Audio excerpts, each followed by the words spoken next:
What's going on, everyone? Sid Gordon here with the Sid Gordon podcast powered by Core Medical Group. And today I have Erica, one of the fan favorites at Core Medical, one of our practitioners. Been with us for about 3 years, right? Mm-hmm. Thanks for coming on, Erica. Thank you for having me. So I met Erica about 3 years ago, North Carolina native, right? And she's just been full force ever since. The topics of this podcast today are going to be more or less what to expect coming on as a new patient when speaking with our medical department, a little insight of what's important to be prepared for. And she's going to be an amazing help for that onboarding process. And we're going to talk a little bit about some medications and what we offer and go from there. So, Erica, tell me something right now. When you were talking to a patient for the first time, what is the most frustrating thing for you? When I ask them what their problem is. Okay. And I say that because I try to say, let's be very specific. And then they tell me a whole story which is great. But as a provider with X amount of time trying to really pinpoint what's our underlying issue, my grandmother one time told me, and then XYZ. Yeah. So I know that sounds like an odd one, but it's just, let's focus on you. Mm-hmm. What is your problem? What's going on? What are you feeling? I think sometimes my women do a much better job when they are onboarding with us. Our men, I don't think they want to talk about how they're feeling and what their issue is and what their problem is. And when I can finally get them to open up, man, they tell me everything. Yeah, I mean, so the solution is addressed when the issue is verbalized. Correct. I tell people that all the time, and it's funny that you say that because I had a patient this week that was, I guess, also falling in that same category as like not being honest about everything, right? Correct. Like that's really hard. And we're sitting here dealing with, controlled substance of testosterone, a lot of other medications, trying to figure out why a patient's cholesterol's a mess, their liver enzymes are screwed up, and their, who knows what it could be. And when they're not communicating with their overall life activities and what they're doing and what they're taking and if they're not sleeping, those things are super important. So I think a good message today, which we can talk about a little bit, is really just addressing the issue and having no fucks given while you're doing it. Like just be super upfront. So when you get someone on the phone, what does that look like? What's the first 10 minutes of that conversation like? So this is for a new patient, someone who just came through the door. Mm-hmm. What's that look like? So my first question is, I read your intake. I saw why you reached out to us when you spoke to the staff, but tell me, why are you here? What are you hoping to achieve by reaching out to us? What are you hoping to see?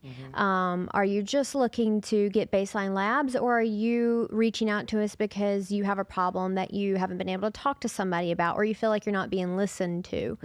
And a lot of times that will go off on a 10-minute conversation that will open up. I had somebody this week that said, I don't drink a whole lot. And then we get into the labs and I'm like, are you sure you're not drinking, or are you taking a lot of Tylenol, like things that the liver enzymes would be elevated with? And then he broke down and started crying.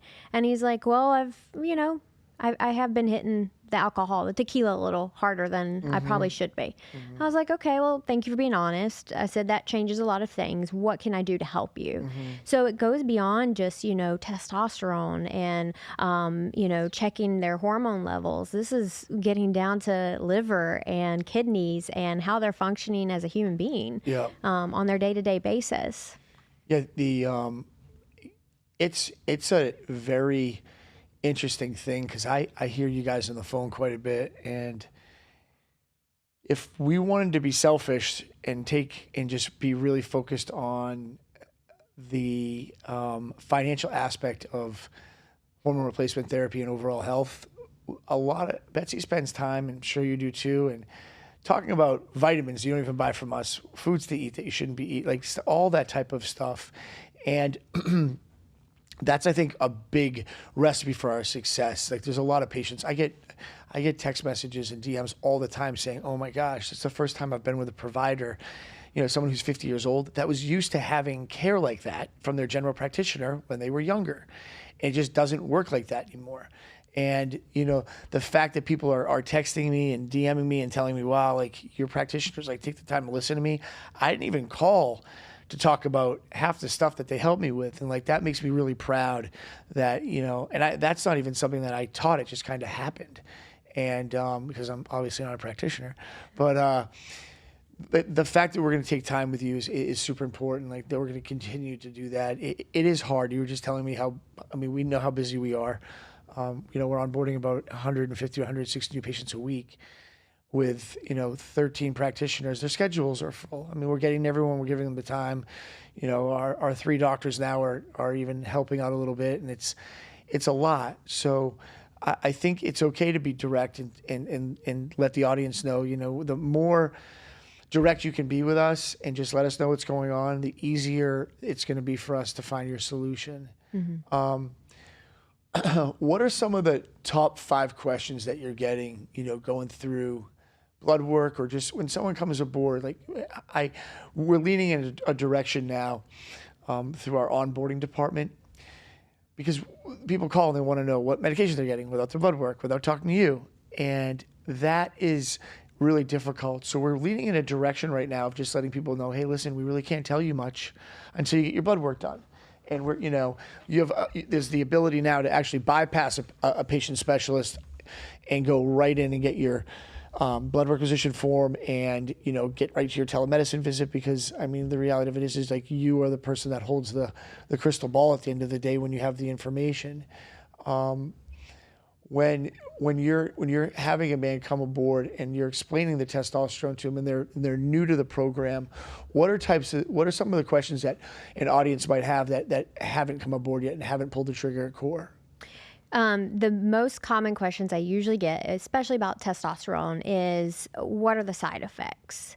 And so I go through that with them. We're going to see a reduction in sperm that could potentially happen. Now, I always preface that with saying I've been seeing people now for several years, and I had one guy actually upset that it wasn't birth control for him. And he's like, I still ended up getting her pregnant. Mm-hmm. So the ability to do that is still there. So if you're looking to get pregnant, or not get pregnant, wear a condom. Testosterone is not foolproof. But I had 2 girls on. I was on testosterone. I've been on testosterone for quite some time, but I had Jada and Juliet while I was on testosterone. And I didn't even change my protocol. We have a pregnancy protocol, and I didn't even change it. And now I'm more careful now. Yeah, which actually brings me to the next one is, what if I do want to have children? What are my options? And I give them either they can continue testosterone, see what happens, and then if not, we can change them to a pregnancy protocol. So I think having that where they're like, oh, okay, there's something available that can still help me to feel like I feel good and I've got mental clarity, I'm sleeping well, I've got the energy, the libido, all those things that we benefit from testosterone, but have the ability to still have that sperm production. So Nick K talked about it. His doctor made him come off for 6 months, and he crashed real bad. And when I met him, I'm like, dude, why'd they do that? And I was explaining to him why it wasn't so necessary. Our protocol is, we've had a lot of people get their fiancés and wives and girlfriends pregnant while being on test, Erica. And then we had one of my other doctors is basically like, drop your test down to 100, increase your HCG, take some clomiphene, see what happens, and then drop your test a little bit more and see what happens. But I got to tell you, one of the guys who was just on this podcast, Josh, just had a baby. He's like a really good buddy of mine, doesn't mind me talking about it. And he's like, I cannot believe the stigma that's behind that. Yeah. So I'll tell you something. It's interesting because I think you guys are really good about letting people know, like asking that question in advance too, like, are you planning on having kids? Because it's a portion, if you want to get into that a little bit. Yeah, so we take a full history. Honestly, when you sit down with us, we're probably, and I will say we've had patients say we grab more information than their family practice provider does.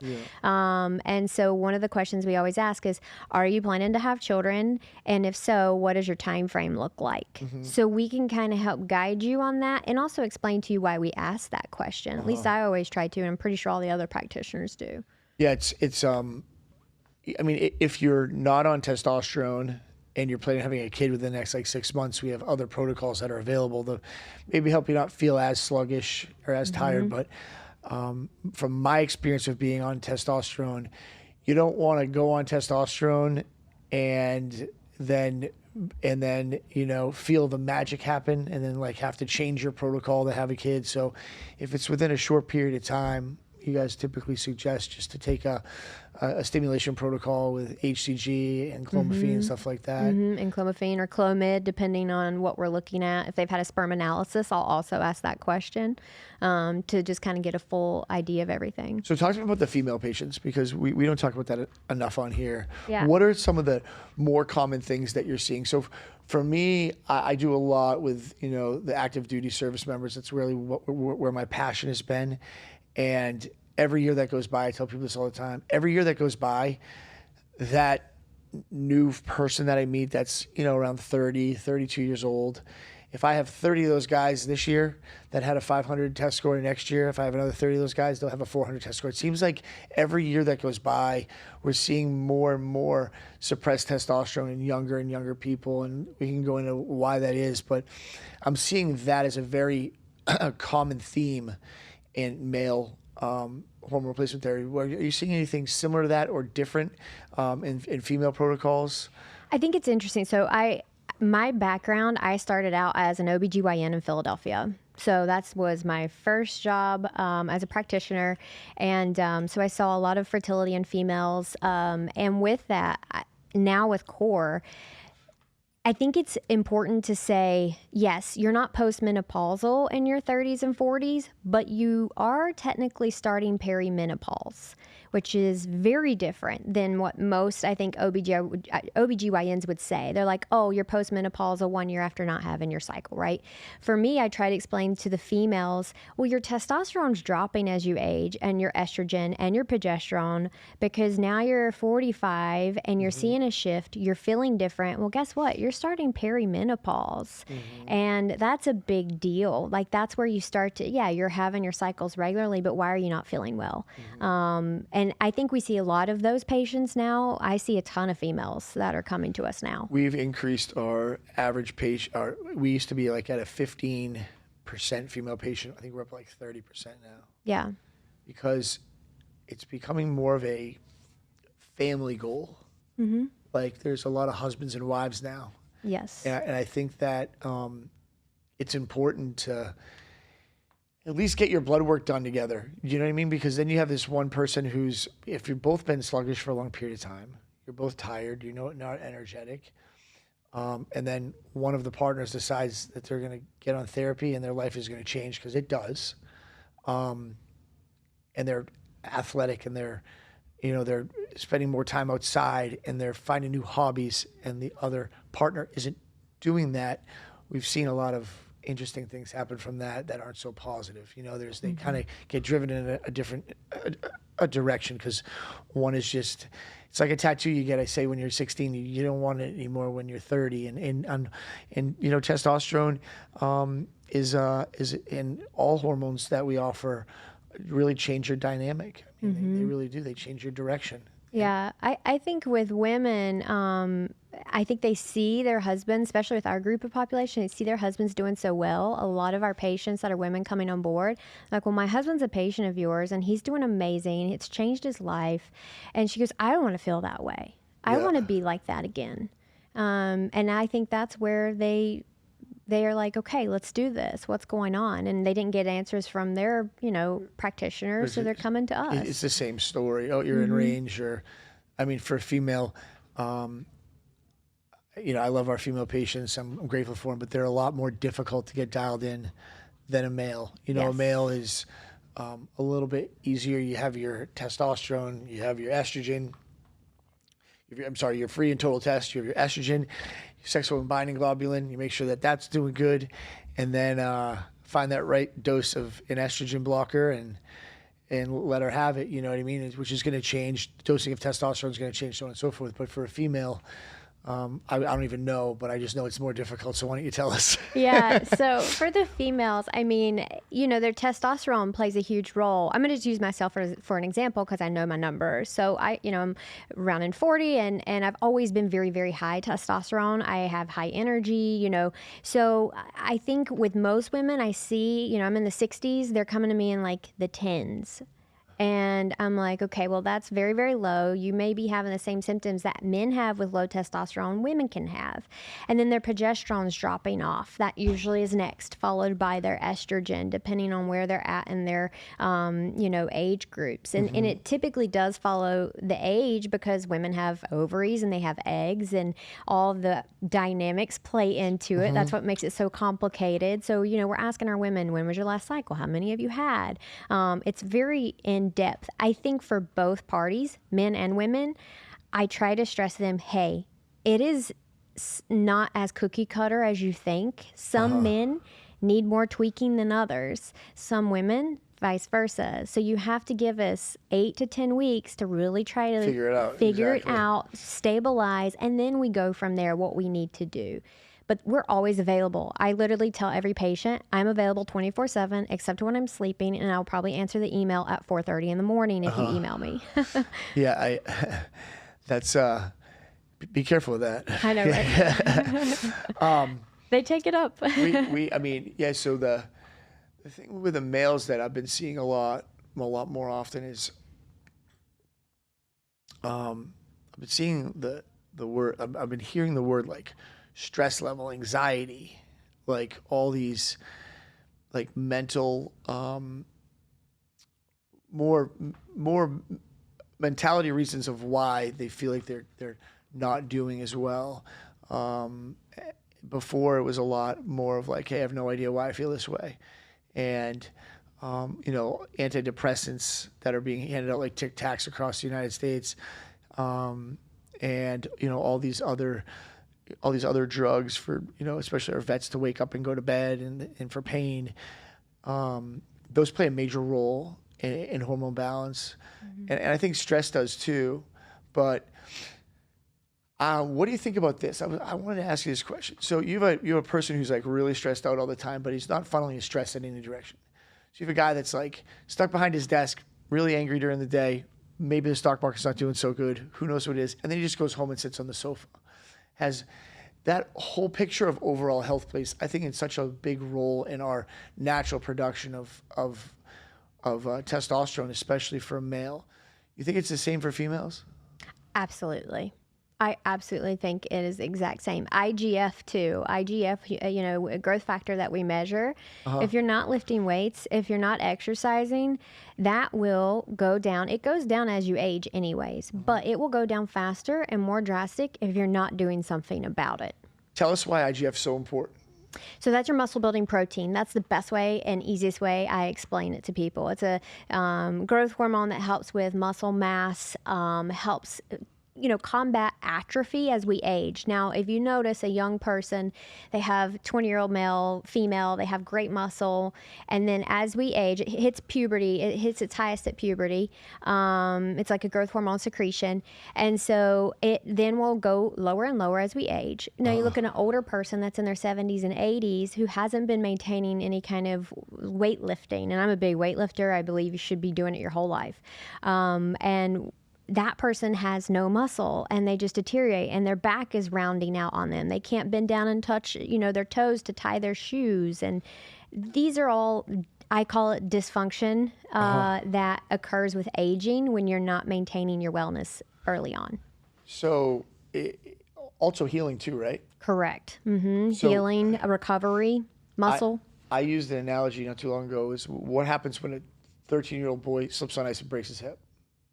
He heals. What happens when an 80-year-old man slips on ice and breaks his hip? He goes to the ICU unit and dies. Yep. So there's and prolonging that stuff is very, very important. And we do a lot of peptides and stuff, male and female. We've I look at a lot of I look at a lot of numbers that come in. I look at a lot of paperwork on a daily basis. I keep very close figures on trends in the industry. And the reason why I'm bringing this up is for the women out there, female testosterone and IGF is in a place right now that I've never seen it. It's deteriorating more and more as time goes by, and there's probably a lot of reasons for it. I mean, there's a bunch of reasons for it. We live in a different world now, and maintaining that, and the earlier you get to that is going to make your life a lot easier. You know, I mean, waiting till your testosterone's 100 as a male or 10 as a female just makes the beating last longer. Like you're prolonging the fact of getting ahead of it, stopping that atrophy as fast as it's working. Those are all very important components. You know, when one of the great things that we do at Core is, you know, we offer our blood work the cheapest that you can find anywhere out of any other clinic, and it's guaranteed based on the amount of panels we do. It's 28 panels, but then you get to go sit with Erica as a male or female and get a telemedicine visit for free. And learn all about your blood work. And if you don't like what we say, you can take your blood and go somewhere else. That very rarely happens.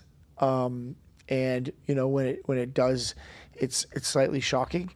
But talk about how important it is, especially for females, to be consistent with blood work and like what we're looking for in there, not just on the hormone side of things. So I think the biggest thing, you know, people forget about is cardiovascular disease, right? Mm-hmm. So in females, cardiovascular disease is one of the leading causes of death. And that's still today. And whether it's they're not eating well, they're not exercising, these are like very basic things that I'll look on a panel and I'm like, honey, your cholesterol is through the roof. What does your diet look like? What are you doing for exercise? Mm-hmm. And then they kind of break down, well, I'm just eating, which happens, right? They're a parent. So they're like, I'm just eating what I'm feeding my kid and I'm not really paying attention. And I'm like, okay, for you to be healthy for your child, you have to put yourself first. And it's not selfish. It's actually the very opposite of that. Mm-hmm. It's looking after yourself so you're healthy for them when they have kids. Mm-hmm. And, you know, unfortunately, I don't have children, but I have a niece and a nephew, and I have two young 9-year-old, I call my godchildren. They're very close to me. And I'm always like, I want to be able to pick them up and toss them, you know, and play with them and do things, go skiing. I went skiing with them this past winter, and it was amazing. Like, yeah, the thing is that the generation that I came up in, you know, I'm 45 now. I've learned now over the last 5 years how to be more healthy than I ever learned in my life, which is, you know, I played sports, I trained a lot. And the fact is that like, until you hit a pivot point to where like, you're like, man, I don't feel the same. This is horrible. You don't sought out for those answers. And like, I'm a big advocate on blood work. I do my blood work, you know, 2 or 3 times a year. And I'm in competition with myself of always trying to make it better and better and better. When I was growing up, people weren't trying to live a healthy lifestyle. And now the odds are against us because the food now is like 5,000 times worse than what we were being served when I was 15 years old, all the chemicals and all the things that are going on due to people cutting corners in every possible way, you know, that they can. And one thing which you just brought up, which is like a big thing for me, which I just spoke on this podcast with Nick not too long ago, is like being cautious of what you feed your child. We can't not take the time to put good things into our kids because 90% of the stuff on the shelves are not good. Yeah. What are your suggestions for that? Because I know you have a fitness studio, your overall health's like amazing, you're super dialed in. If you don't have a gym, you're doing burpees and push-ups on your porch, which is awesome. Like, we want that type of person at Core because it's not do as I say, not as I do here. Like, Betsy's an amazing, like all the PAs and all everyone's in like good shape, and all the staff is actually. What are your suggestions to a mother out there or a father out there that are trying to maybe break the chains of just feeding kids just junk now? Like, are there places that they can go for healthier opportunities? Do you have any suggestions on it? Because I know you're versed in that stuff pretty well. Yeah. So, I mean, a lot of times I say, first off, look locally and see what kind of meal prep companies are around you. It actually tends to be less time consuming to use a meal prep company. Also, just vet what they're doing. Like we have, Ideal Nutrition, just for an example, in this area. In Charleston, there was a fitness guy who I would go to. So on busy weeks, I was using that, and it comes down to like $7.50 a meal, which really isn't that bad considering we spend $10 at McDonald's or more.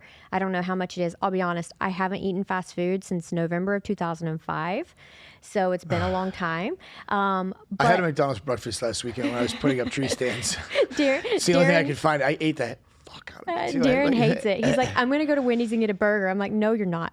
But he does. But yeah, so I think the first thing is find a place in your area that may be meal preps. If not, there's plenty like Factor. There's tons that are online. Yes, some of them are frozen if they're not the fresh ones. But again, it's not processed food. It's whole food. Mm-hmm. So meaning it's not got a ton of chemicals. It's not processed. If that doesn't work, plan your meals for the week. I go to the grocery store once a week. I've done it for years. I have my friends do it with their children. I've even helped them come up with plans to here's what we're going to meal prep for breakfast and lunch, and then dinners are going to be freshly made. If I can't make it fast, then what are my options that are healthy? Salads with lots of protein, however you look at it. But like to pick out a frozen food all the time or chicken tenders or whatever. Like, how about cereal? So I love cereal. 'Cause I like cereal too, but I mean, if you look at the kids aisle in the cereal section, it's like death in a box. It absolutely can be that way. So I probably eat cereal once a week, but I put a protein shake. I'll make a protein shake and with water, and I'll pour that as my milk. Oh, now, nice. You're probably not going to do that for your kid. No, They'll no. probably be hating you. Yeah. I think if you get a cereal that's maybe, not Fruity Pebbles, but, Honey Nut Cheerios. Like weigh your, it still tastes good. You can still make it taste good and weigh your options. So I see this a lot. The job as a parent is not to allow your kid to pick. Yes. Right? So like, go in the aisle, go in the cereal section and pick out whatever you want because it keeps them quiet and they eat it. My daughters both eat sushi. My youngest daughter's eating sushi at 3 years old. My oldest daughter eats steak like 3 nights a week. Likes fish, salmon, stuff like that, because that's all that was in the house. When it's the opposite of like, I just want it to be easy on me as a parent, then that's where we see this obesity, I think. Yeah. And it's actually really hard on kids. I mean, you think you're, doing the right thing because they're happy when they're eating it, but like what they're dealing with on the backside from hazing and being picked on and this, that, and the other, that all starts inside the household. Yeah. And those are easily avoided things that like we try to kind of feed during the patient coordinators talk about it a lot with our clients, simply because they're just trying to make everyone better, and our patient coordinators become like best friends with these patients. We're trying to just build a community of more healthy, right? Nothing's perfect. Yeah. And it all starts with you guys there. So I think to all parents, it's not easy. I'm gonna just use my parents. I grew up on a farm, and my food was what we farmed.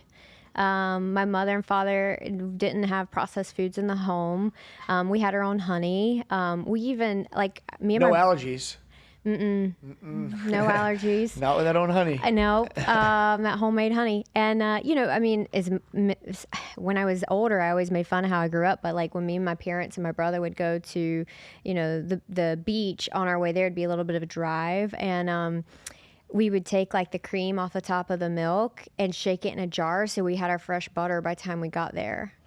Oh, really? Yeah. I mean, it was just like my dad's like, here, keep yourselves busy. So me and my brother's shaking our cream in our jar, with our. How big a farm is it? It was 80 plus acres. Okay. We had 100 plus, I think, acres. My great grandparents. Okay. We had a meat farm, and then we provided vegetables for the local grocery store. Oh, really? Called Fresh Air Galaxy. So the cucumbers weren't like that big and that big around there. No, they were like normal Yeah, size. exactly. It's funny, you go to the store now. I grew up on like all fresh produce. My mother was like really good about that type of stuff when she could be, and now like you walk to the store, you're like, what the fuck is that thing? You know what I mean? Is that an eggplant? What is that? So back to the females. What type of change can a female expect from having hormones dialed in? Not just from a menstruation point of view. I know we've reversed that quite a bit. I've seen a lot of female patients come in and get dialed in on hormones, and all of a sudden they get their period again, and their cycle gets consistent. Can you talk about that a little bit? Yeah, so a lot of times with women having heavy irregular periods, you want to make sure there's not an underlying issue. I'm going to use CA 125. It's something that we pull. This is a cancer antigen marker for ovarian cancers or ovarian inflammation. So if you're mildly elevated, and we've had some patients like this, I'll say, hey, do you have a history of polycystic ovarian syndrome, PCOS? Do you have maybe endometriosis or any other fibroids, things like that? And if they say, yeah, I do, I was like, well, most likely that could be why this is elevated, but you need to have it worked up, make sure your ovaries are okay, and then we'll go from there. And with that, we find they were irregular heavy periods because they were undiagnosed PCOS or endometriosis. And they're coming back to me like, oh, wow, like, PCOS, one way we help those patients, not only with, because they have a tendency to have a lot of weight gain, is metformin is very helpful for them. And so something as simple as metformin, which was a diabetic medication, which we use in that particular population, even those having difficulty time getting pregnant, we will put them on metformin. And that was, my OBGYN days, I knew it then and I see it now. And they're like, wow, no wonder I've had a miserable time for the last 20 years. Yeah. Well, it's kind of like a PSA test for a female, not identical, but for instance, I tell people, every person I meet, hey, listen, if you're over 25 and you're not checking your PSA on every blood work, you're out of your mind, because we've caught prostate cancer in so many people. It's the same thing. It's a very inexpensive panel to be added, even if your GP doesn't want to put it on there, because there's no, the insurance companies are going to cover it, which is insane. It's very inexpensive. For a female, how old should they be when they start, checking that out? CA 125. I mean, I honestly say, probably 25 years old. I was 22 when I first started checking mine. I have a family history with a BRCA gene. So, it's one of those things that I wanted that to be, I've had it a priority my whole life. So I would say 25, just start checking it. It's not going to hurt anything. And that one bearing, you catch that early. It's a big difference of catching it late. Yep. And, if you're doing blood work annually, it's going to even be easier to understand what's going on, because you can see if that graduates or not, just like your PSA. Absolutely. So, yeah, those are all things that are really, really important. We have other stuff on the bloods that, a lot of females are like, what the hell is this? Like, they don't even know. And it's kind of scary, because I'd say 90% of the patients that we on board have never had anything more than a CBC cot metabolic panel. 100%. And maybe cholesterol. Maybe, yeah. And when they come aboard, they try to submit that blood work to us, and we're like, it's difficult. And there's a lot of people that put up a big fight, Erica, on the front end before they get to you. But then once they go through the process of understanding why we did what we did, they're like, there's a lot of gratitude. Yeah. And I think a lot of the fight too is like, people are scared. I mean, how many people have you spoken to that haven't seen a doctor in 5 years? Oh, tons. Yeah. And what's that like? Well, so First, if you've not seen a doctor in that long, I am a big proponent of at least having somebody put their hands on you. Go get a physical exam, even if it's at an urgent care, which I did urgent care work for a very long time. Go have somebody listen to you. You don't know what you're going to have somebody catch by just listening to your heart and your lungs and things like that. With that said, when I'm talking to a patient with core it's not been, I say first, go get that established, and I want that result sent back to us. And if you need me to talk to your primary care, I'll be happy to collaborate with them. I do that for some patients who want the collaboration. I'm like, sure, I'll talk to the doctor. I don't have any problem with it. And for those individuals who haven't had blood work in 5+ years, they're like, or even like 2+ years. Yeah, they're like, oh wow, well that's changed since last time I got blood work. And I'm like, okay, well what have you been doing? And they're like, well, it probably reflects my lifestyle, or somebody who's like, I don't sleep well, like sex hormone binding globulin. I tell people it's a synergistic effect. If that's not functioning well and you're not sleeping well, because that's what it affects, sleep affects that, it won't pick up the free test to convert to total test. So you're just literally screwing yourself by not taking care of your sleep apnea issue, wearing your CPAP, wearing your mouth guard. Yeah. So you're doing yourself an injustice. It's interesting. It's not interesting. It's just the way people respond. If they're in a unhealthy lifestyle direction, they're not seeing doctors and staying up on their health. But I think that for me, especially as I've gotten older and have people that depend on me, I think that's just like because I've been there before. I've 100% been there before where I haven't really stayed on top of my overall health. And once you do, it becomes kind of it is a lifestyle, but it becomes more of like, I'm very competitive, and I'm competitive, like making sure like my blood work gets better and better, and I do it more and more, and that, I'm eating better and better and kind of learning more and more. If your lifestyle's not on point, your blood work's probably not on point. And, just because, you haven't got done in a while doesn't mean you shouldn't go get it done. And there's, people that come through the door and they're just petrified. Well, guess what? 99.9% of the time, you're going to be just fine. Are there going to be some tweaks? Yes. Can we provide those for you? Yes. I mean, the amount of times we've had to refer somebody out for something really bad compared to the amount of patients that we have at Core is less than 1%. I mean, that's really the truth. And, get it over with. Yeah. I always tell people, I'm here to help you. Allow me to help you, and don't fight me on this. Because I have some people, women and men, that are new patients, and they're like, well, I want to do this, I want to do that, or I did this, or I did that. And I'm like, I understand. I will listen to you, but I cannot help you if you will not listen to me. And I think once they kind of like, okay, she is actually here to help me, they're like, okay, what can I do? Not only, with my hormones or with peptides, but also my lifestyle, the diet and the exercise. Yeah, it's amazing how many people like will connect with us and be like, man, I didn't know where else to go. I'm like, well, how, you don't have any friends that are healthy? No, not really. It's like, oh, great, But it's cool too because, that person could be changing the direction in which their friends are going now, and we see a lot of that too, Erica. Like people coming through the door and they're like, my husband was overweight, he's not anymore. I'm not anymore. I mean, the tirzepatide has been amazing for a lot of people that need it. If you don't need it, you're not getting it from us, so don't even try. Because, there's a lot of people that are trying to abuse that drug, and I'm not a big fan of that at all. And, that does work really well with PCOS as well, too, with the weight loss. It's been, we've helped a lot of people lose over 50 pounds. Yeah. And, there's a reason for everything, and I think that having people like you here at Core is amazing. I'm grateful for you, and I want to thank you so much for coming here today. Yeah, thank you for having me. I appreciate it. Let's get lunch. All right. All right.